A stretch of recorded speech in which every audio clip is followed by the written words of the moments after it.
Welcome to this latest update on the route that Bob and I are doing of the Liverpool Overhead Railway, and our train is just leaving Dingle Station, which is an underground station which we've got to come back to and do quite a few models for.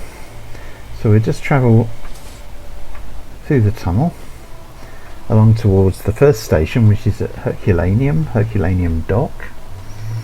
And the Liverpool Overhead Railway is remarkable for having its southern terminus underground, and that was just one of the many different aspects of it that really make it quite a remarkable line, and the reason why we've decided to model it. Well, since the last update, I've done a fair bit of model making, and Bob's been working hard on the route and identifying all the sort of mistakes and that I've made on models, and we've been trying to tidy those up and eliminate awkward bits. But also it's the actual production of the route is really quite complex itself, and so this is a placeholder, the bridge. That's going to be Herculaneum Bridge, and now we're coming around the curve. Over on the left here will be where the old Herculaneum dock station was, and we're coming into one of the new stations which we've now got installed. If we come up a bit, you can see this is based upon a station at there's Herculaneum Dock, and this is based upon one of the photographs we've got of stations. What we try to do is to produce a number of several generic types of stations, which is really quite difficult because we've got no scale plans, and so it does take quite a bit of sort of just basic working out what goes where. This is the first time I've actually had to see the route as it is developing. There's some curious curves which the original took. It was quite a remarkable line, some very sharp bends in it on occasion, but of course it's either side here there were all the docks and buildings and everything, so this is we're really just beginning to get the route itself and the trains operating. So all the rolling stock is of the type that more or less ran on the line. Well, yes, did run on the line. You'll see here that this second station, which is, let me see, as we come up to it, I'm trying to remember the name. I can't remember the names of the stations. Which is the next one? Oh, Toxteth Dock. There we are. So it's past the ticket offices. There's the little shelters, and for some reason the thing has gone mad on me.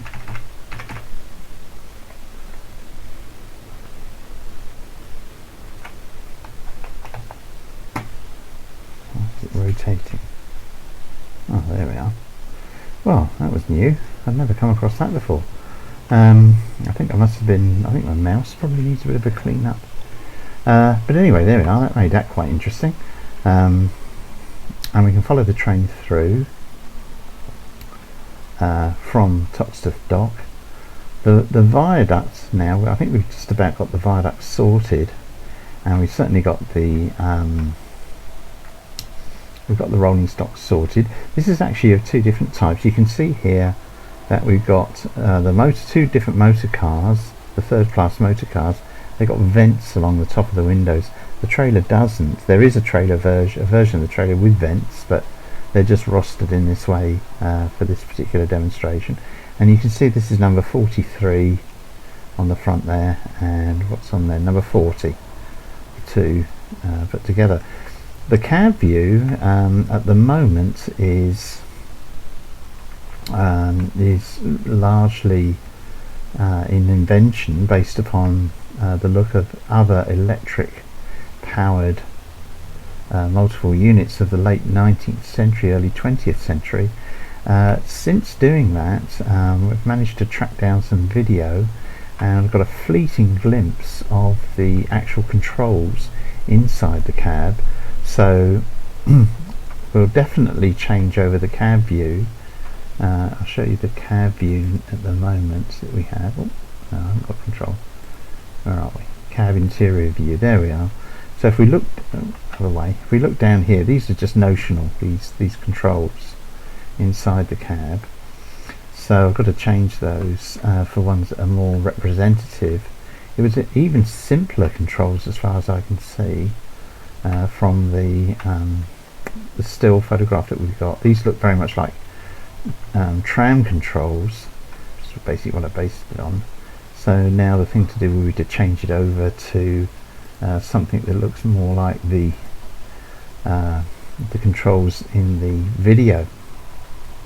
Well, as you can see, the placeholder stations have now all been replaced.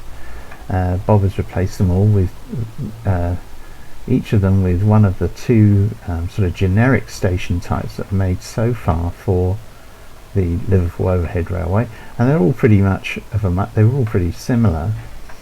And in TANE we intend to make some more types to be able to give the variety. But just looking at them there, if I go to free roaming view, we can see the station here, and the signal is just a conventional signal raised up. So I've got to we've got to have new signal models to actually of the type that we used on the LOR. The LOR was very innovative in using colour light signalling, interlock colour light signalling, one of the first railways to do so. This is, what are we here, Wapping Dock, and you can see here the steps down, and then under here, under the viaduct, and there is the correct headroom there. We spent a lot of time working out whether that was right or not and looking at various photographs, but we know we're correct there. We're as correct as we can get as far as the photographs are concerned. And then you've got this double row of supports, the viaducts and those curved sections there. But under here, this is where the freight lines ran along the bay underneath a large part of the Liverpool Overhead Railway. So zooming forward, we're now coming into the centre of the stations, become a little bit more frequent. And this one is, this is Custom House. This is the station that was actually destroyed during the Blitz and during the Second World War, and was replaced with Canning Street. I think that's sort of Canning Dock, I forget the name of it now, but that's how that one will be, and that's not far off. These are mainly based on, these stations are mainly based on features from Canada Dock, Nelson Dock. I'm trying to think of some of the others are used as source material for them. So we're using very similar. Oh, there's James Street, so it couldn't have been that. Canning Street, that's right, then James Street further on. The station signs were pretty much conventional, standard right throughout. They did change over the period of the railway. Different photographs show us different styles and typefaces. Towards the end in the 50s they had a sort of almost like a London Underground circle with a wider crosspiece with the station name in across the middle of them, but we're concentrating mainly on the railway as it was in the 20s and 30s, between the wars. Seems to be about the best time. I'm just looking here because I'm just seeing Bob has mainly used the second type of standard station. This is where the line ducked under, so this is, we've still got to slightly alter that. Yes, he's used the second type of station. Here's one of the trains going in the opposite direction. We're now up at Huskisson Dock, and next one being Canada Dock, but at least I can read them now. We had all sorts of discussions about these models because these ticket offices at the end here, they certainly do look tall, but the doors, what I did in order to get the modelling, to do the modelling on that, I've set the doors at 6'6", which seemed to me the most likely height. Sort of measured house doors and things like that, and also looked up just doors on the internet, interior and exterior doors, and 6'6" seems like a reasonable compromise. And then using that as the scale, that then gave me the height for these other features, because they're quite tall. And then there was this lead type roof, which was also reproduced on some of the shelters. So if we just swing back round and zoom on a bit further, so that was Canada Dock. The next one is, what is it, Brocklebank Dock. And I mean, I talk about these docks, and actually if we zoom right out here, this is where they are. This will be the docks. This is what we're going to reproduce. This is why this is such an amazing project. We are gonna release the models long before all that is done. But the idea is to model a heck of a lot of this. So if anybody out there fancies having a go at some of the industrial plant, which dock is that? Alexandra Dock. Nice to have the name boards up, and those are all based on a fairly standardised 1920s 30s name board, as I say. And then there's these switchbacks. My goodness, it's an extraordinary railway. And we come to Gladstone Dock.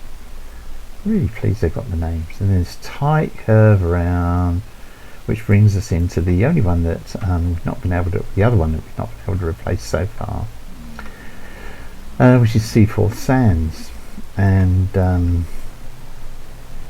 that's going to take quite a bit of model making, then the line on to Seaforth and Litherland, we decided not to, although we've got a holding station there for the route. This won't be part of the stuff that we model, because there's just so much of it. It'd be like we'd have to model a lot of the Lancashire and Yorkshire Railway, Lancashire and Yorks Railway system and locos and that, just to make it a connection. But that was where the connection went on to Aintree Racecourse. Here that's got to become an embankment down, and then we got this is where the Lancashire and Yorks Railway crossed over and went to its coal staves down at the docks.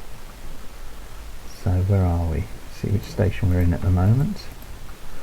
And here we are at Clarence Dock. So if we head back to the centre of the line, which is not sure which one that is. That could well be, although it's not labelled. I think the reason for that is because it's not this one, is it?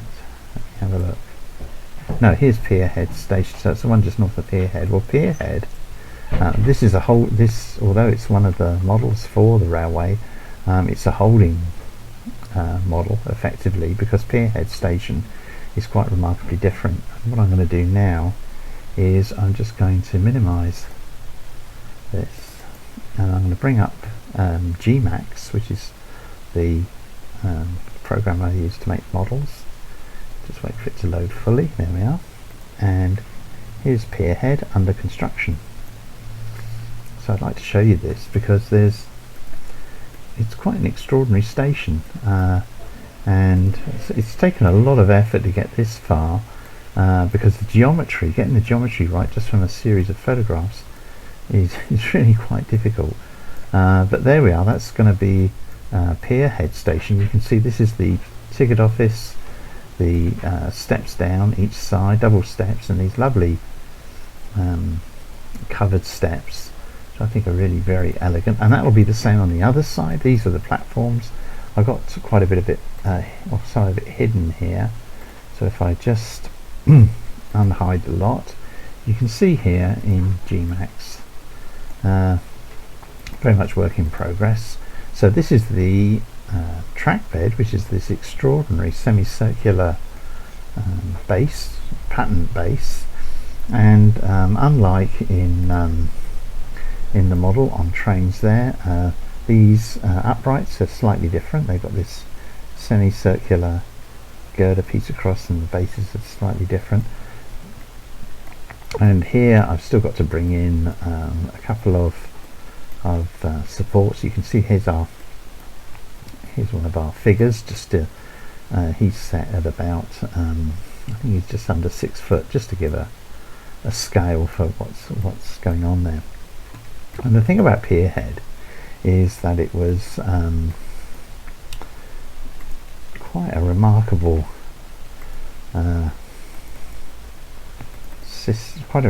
train, remarkable station. Train.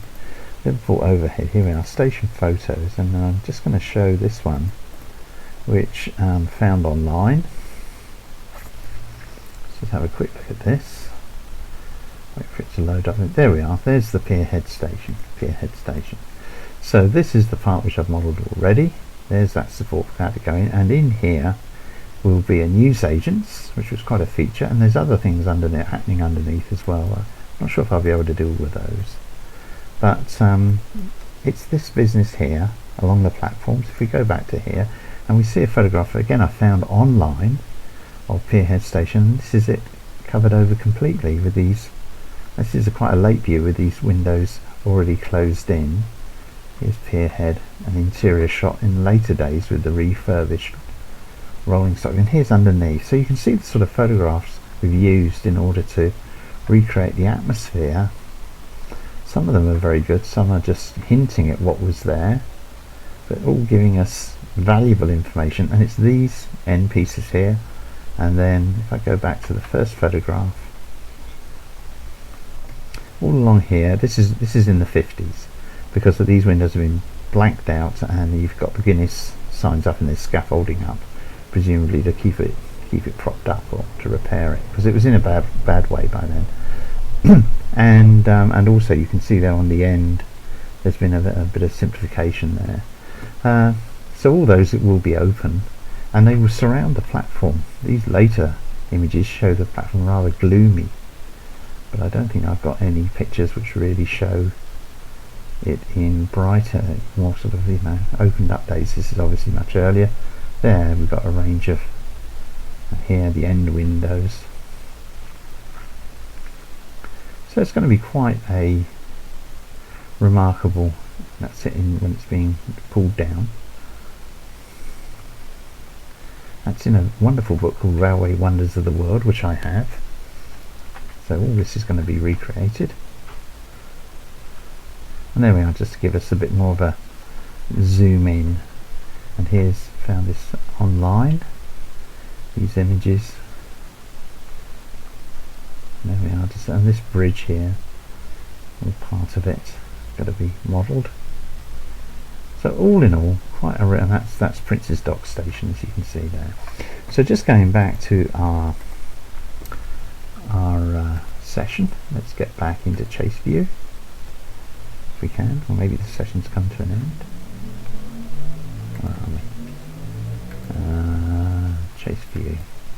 Here we are, and we're just leaving Canada Dock, heading north towards Seaforth Sands. Eventually, our eventual destination.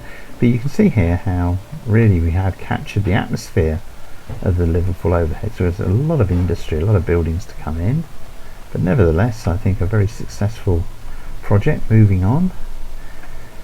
So I hope you've enjoyed that look at what we've done so far, and we're still working at it. This has been about 5 or 6 months into production, and a lot of stuff still to do, but still a lot of stuff already produced, and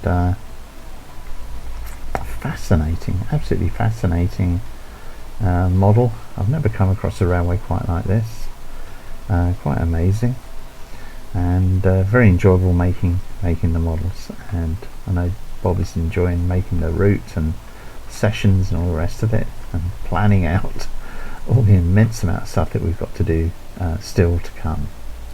So there we are, that's the Liverpool Overhead Railway updated project updated on the 3rd of June 2020.